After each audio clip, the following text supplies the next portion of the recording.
ಇದೆಲ್ಲ ಒಂದ್ ಕಡೆ ಆದ್ರೆ ಈಗ ಎದ್ದೇಳು ಮಂಜುನಾಥ ಭಾಗ 2 ಆ ಸಿನಿಮಾ ಇನ್ನೇನು ರಿಲೀಸ್ ಆಗಬೇಕಾಗಿದೆ. ಆ ಚಿತ್ರಕ್ಕೆ ತಡೆಯಾಜ್ಞೆ ತಂದಿರುವ ವಿಚಾರವಾಗಿ ಪ್ರೊಡ್ಯೂಸರ್ ಮಾತನಾಡಿದ್ದಾರೆ. ಅದೇನು ಅದನ್ನ ನೋಡೋಣ. ಅದರ ಜೊತೆಗೂ ಈಗ ಪತ್ನಿ ಜೊತೆ ಮಾತನಾಡಿರುವಂತ ಗುರುಪ್ರಸಾದ್ ಅವರು, ನನಗೆ ಊಟಕ್ಕೂ ಇಲ್ಲಿ ದುಡ್ಡಿಲ್ಲ, ನಾನು ದರ್ಶನ್ ರೀತಿಯಾಗಿರ್ಬೇಕಿತ್ತು, ನಾನು ದುಡ್ಡಿಲ್ಲ, ಹಂಗಾಗಿ ನಂಗೆ ಹಂಗಿರಕ್ಕಾಗ್ತಿಲ್ಲ ಅನ್ನೋ ರೀತಿಯಾಗೆಲ್ಲ ಏನೋ ಹೇಳಿದ್ದಾರೆ. ಇನ್ನು ಈ ಚಿತ್ರಕ್ಕೆ ತಡೆಯಾಜ್ಞೆ ತಂದಿರುವ ವಿಚಾರವಾಗಿ ಹಣಕ್ಕೆ ಬೇಡಿಕೆ ಇಟ್ಟಿದ್ದಾರೆ. ಅಂದ್ರೆ ಯಾರು, ಗುರುಪ್ರಸಾದ್ ಅವರ ಪತ್ನಿ ಹಣಕ್ಕೆ ಬೇಡಿಕೆ ಇಟ್ಟಿದ್ದಾರೆ. ಈಗ ಆಲ್ರೆಡಿ ಫಿಲ್ಮ್ ಚೇಂಬರ್ನಲ್ಲಿ ಮಾತುಕತೆ ಆಗಿತ್ತು. ಅದಾದ ನಂತರ ಲಾಭ ಬಂದ ಮೇಲೆ ಕೊಡಿ ಅಂತ ಅವ್ರು ಹೇಳಿದ್ರು. ಈಗ ಮೊದಲೇ ಹಣ ಕೊಡಿ ಅಂತಾನೆ ನಾವೆಲ್ಲಿಂದ ಕೊಡೋದು ಅಂತ TV9ಗೆ ನಿರ್ಮಾಪಕ ಮೈಸೂರು ರಮೇಶ್ ಹೇಳಿಕೆಯನ್ನ ಕೊಟ್ಟಿದ್ದಾರೆ. ಈಗ ಪರ್ಟಿಕ್ಯುಲರ್ ಏನು ಸಮಸ್ಯೆ ಆಯಿತು ರಮೇಶ್ ಸರ್? ಪರ್ಟಿಕ್ಯುಲರ್ ಆಗಿ ಈ ಸಿನಿಮಾ ನಾಳೆ ರಿಲೀಸು, ಸಹಜವಾಗಿ ಇಂಥ ಟೈಮಲ್ಲಿ ಆದಾಗ ಪ್ರಚಾರದ ಗಿಮಿಕ್ಕು ಅಂದ್ಕೊಳ್ತಾರೆ. ಏನು ಪ್ರಾಬ್ಲಮ್ ಆಯಿತು? ಲಾಸ್ಟ್ ಒಂದು ವೀಕಿಂದನೂ ಚೇಂಬರಿಂದ ನಂಗೆ ಡೈಲಿ ಒಬ್ಬೊಬ್ಬರು ಕಾಲ್ ಮಾಡಿ ಅವ್ರಿಗೇನೋ ಒಂದು ಸ್ವಲ್ಪ ದುಡ್ಡು ಕೊಟ್ಬಿಡಿ ಅಂತ ಡೈಲಿ ಹೇಳ್ತಾಯಿದ್ರು. ಸರ್, ನಮಗೆ ಗೌರವ ಸಿಗೋದು ಯಾವ ಕಾರಣಕ್ಕೆ?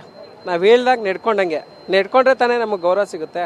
ಅವ್ರು ಬಂದು ಚೇಂಬರಲ್ಲಿ ಬಂದು ಸೈನ್ ಮಾಡಿ ಲಾಭ ಬಂದಮೇಲೆ ಕೊಡಿ ಅಂತ ಹೇಳಿ ಸೈನ್ ಮಾಡಿದ್ಮೇಲೆ ಈ ಖರ್ಚೆಲ್ಲ ಮಾಡಿ ರಿಲೀಸ್ ಮಾಡೋ ಟೈಮಲ್ಲಿ ನನಗೆ ದುಡ್ಡು ಕೊಡಿ, ಫಸ್ಟೇ ದುಡ್ಡು ಕೊಡಿ ಅಂತ ಕೇಳೋದು ಎಷ್ಟು ಮಟ್ಟಕ್ಕೆ ಸರಿ? ಎಸ್ ಸರ್, ಈಗ ಪರ್ಟಿಕ್ಯುಲರ್ ಆಗಿ ಸಿನಿಮಾ ರಿಲೀಸ್ ಅಂತಕ್ಕಿದೆ, ಕೋರ್ಟಲ್ಲಿದೆ, ಸ್ಟೇ ಬಂದಿದೆ, ಈಗ ಸ್ಟೇ ಬಂದಿರೋವಂಥದ್ದು. ಸೊ ಏನು ಸಮಸ್ಯೆ ಆಯಿತು ಅಂತ ಅಲ್ಲೇ ಅವರೇ ಹೇಳಬೇಕು. ಅಲ್ಲ, ಸ್ಟೇ ತರೋದಕ್ಕೆ ಅವ್ರಿಗೆ ರೀಸನ್ನೇ ಇಲ್ಲ, ಕೋರ್ಟ್ಗೆ ದಾರಿ ತಪ್ಪಿಸಿದ್ದಾರೆ ಅಷ್ಟೇ. ಈಗ ಏನಾದರೂ ಅವ್ರಿಗೆ ಹಕ್ಕೇನಾರು ಇದ್ದರೆ ಅಥವಾ ಖರ್ಚು ಮಾಡಿದರೆ ಅವರು ಪ್ರೊಡ್ಯೂಸರು ಅಂತ ಏನಾದ್ರು ಸಿನಿಮಾಗೆ ₹1 ದುಡ್ಡು ಹಾಕಿದರೆ ಸ್ಟೇ ತರ್ಬೋದು. ಅಥವಾ ನಾವು ಅವ್ರಿಗೇನಾದ್ರು ಸೈನ್ ಮಾಡಿಕೊಟ್ಟಿದ್ವಾ? ಏನೂ ಇಲ್ಲ. ಯಾವ ಅಧಿಕಾರ ಇಲ್ಲದೆ ಅನ್ನೆಸೆಸರಿ ಎಲ್ಲರೂ ಟೈಮ್ ವೇಸ್ಟ್ ಮಾಡ್ತಾ ಇದ್ದಾರೆ ಅಷ್ಟೇ. ಸರ್, ಈಗ ಅವರ ಮತ್ತು ಗುರುಪ್ರಸಾದ್ ಅವ್ರ ನಡುವಿನ ಒಂದು ಆಡಿಯೋ ಕೂಡ, ಕೊನೆಗಳಿಗೆ ಗುರುಪ್ರಸಾದ್ ಅವ್ರು ಮಾತಾಡಿರೋ ಆಡಿಯೋ ಕೂಡ ವೈರಲ್ ಆಗ್ತಾ ಇದೆ. ಅವರ ಮತ್ತು ಗುರುಪ್ರಸಾದ್ ಅವ್ರ ನಡುವೆ ಕೂಡ ಭಿನ್ನಾಭಿಪ್ರಾಯ ಇತ್ತಾ? ಏನು ಸಮಸ್ಯೆ ಇತ್ತು ಏನು ಅನ್ನುವಂಥ? ಅಲ್ಲ, ನಾವು ಲಾಸ್ಟ್ ಟೈಮ್ ಅವ್ರು ಮೀಟ್ ಮಾಡಿದಾಗ ಗುರುಪ್ರಸಾದ್ ಅವ್ರು ಹೇಳಿದ್ದು ಲಾಸ್ಟ್ 4 ಮಂತಿಂದ ಅವ್ರ ಜೊತೆ ಇರಲಿಲ್ಲ. ನಾವು ಮೀಟ್ ಮಾಡಿದಾಗಲೂ ಅವ್ರ ಜೊತೆ ಇರಲಿಲ್ಲ, ಒಬ್ಬರೇ ಇದ್ದರು. ಅವ್ರ ರೂಮ್ ನೋಡೋಕ್ಕೆ ನಮಗೆ ಹಿಂಸೆ ಆಗ್ತಾಯಿತ್ತು, ಆ ಥರ ಇತ್ತು. ಬಿಡಿ, ಅದು ಅವ್ರ ಪರ್ಸ್ನಲ್ ಅಲ್ವಾ ಸರ್, ನಮ್ಗೆ ಯಾಕೆ ಅಂತ. ಫೈನಲಿ ಈಗ ಕೊನೆ ಸಿನಿಮಾ ಗೌರವ ಕೊಟ್ಟು ಕಳಿಸ್ಬೇಕಾಗಿತ್ತು. ರಿಲೀಸ್ ಆಗುತ್ತೋ ಆಗಲ್ವಾ ಅನ್ನೋಂಥ ಪ್ರಶ್ನೆಗೆ ಇಲ್ಲ, ರಿಲೀಸ್ ಆಗುತ್ತೆ ಸರ್. ಅದು ಯಾವುದೇ ಕಾರಣಕ್ಕೂ ರಿಲೀಸ್ ಆಗದೆ ಇರೋಕ್ಕೆ ರೀಸನ್ನೇ ಇಲ್ವಲ್ಲ ಸರ್.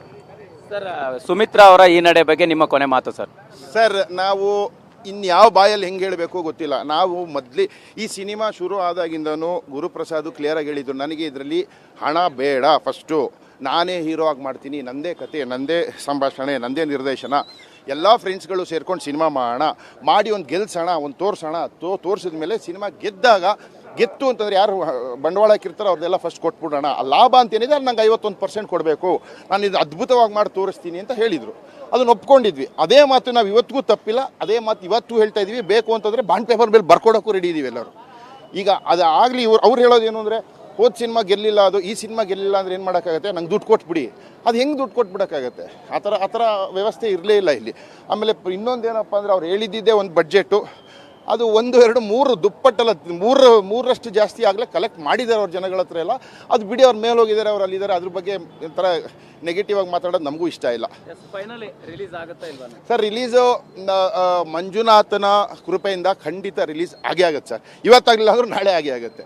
ಅಷ್ಟೂ ಇಲ್ವಾ, ಈ ಸಿನಿಮಾ ಆಚೆ ಅಂತೂ ಜನಗಳಿಗಂತೂ ತಲುಪಿಸೋ ಜವಾಬ್ದಾರಿ ನಮಗಿದೆ. ನಾವು ತಲುಪಿಸ್ತೀವಿ ಸರ್. ಒಂದಲ್ಲ ಜಟಾಪಟಿ ಬಗೆಹರಿದೆ ಇದ್ರೆ ಯೂಟ್ಯೂಬಲ್ಲಿ ಬಿಡ್ತೀವಿ ಅಂತ ಹೇಳಿದ್ರಿ ಅಂತ. ಅಲ್ಲ, ಏನೂ ಆಗಲಿಲ್ಲ ಅಂತಂದ್ರೆ ಅಷ್ಟೇ ಮಾಡೋದು, ಯೂಟ್ಯೂಬಲ್ಲಿ ಬಿಟ್ಬಿಡ್ತೀವಿ, ಜನ ಎಲ್ಲರೂ ನೋಡ್ಕೊಳ್ಳಿ. ಆಮೇಲೆ ನಾವು ಯಾವ ಪಬ್ಲಿಸಿಟಿಗಾಗಲಿ ಇನ್ನೊಂದಕ್ಕಾಗಲಿ ಖಂಡಿತ ನಾವು ಆ ಥರದವರೆಲ್ಲ ನಮ್ಗೆ ಬೇಕಾಗುವಿಲ್ಲ ಸರ್. ಅದೇ ಆ ಒಂದು ವಿಚಾರ ಇದ್ದೇ ಇರುತ್ತೆ, ರಿಲೀಸ್ ಟೈಮು ಪಬ್ಲಿಸಿಟಿ ಗಿಮಿಕ್ ಅನ್ನುವಂಥದ್ದು ಸಾಕಷ್ಟು ಸಂದರ್ಭದಲ್ಲಿ ನಾಣೆಗೂ ಇಲ್ಲ, ದೇವರ ಆಣೆಗೂ ಮಂಜುನಾಥ ನಾಣೆ ಮೇಲೂ ನಾವು ಯಾವ ಥರದ್ದು ಪಬ್ಲಿಸಿಟಿ ಸ್ಟಂಟ್ ಮಾಡ್ತಾ ಇಲ್ಲ.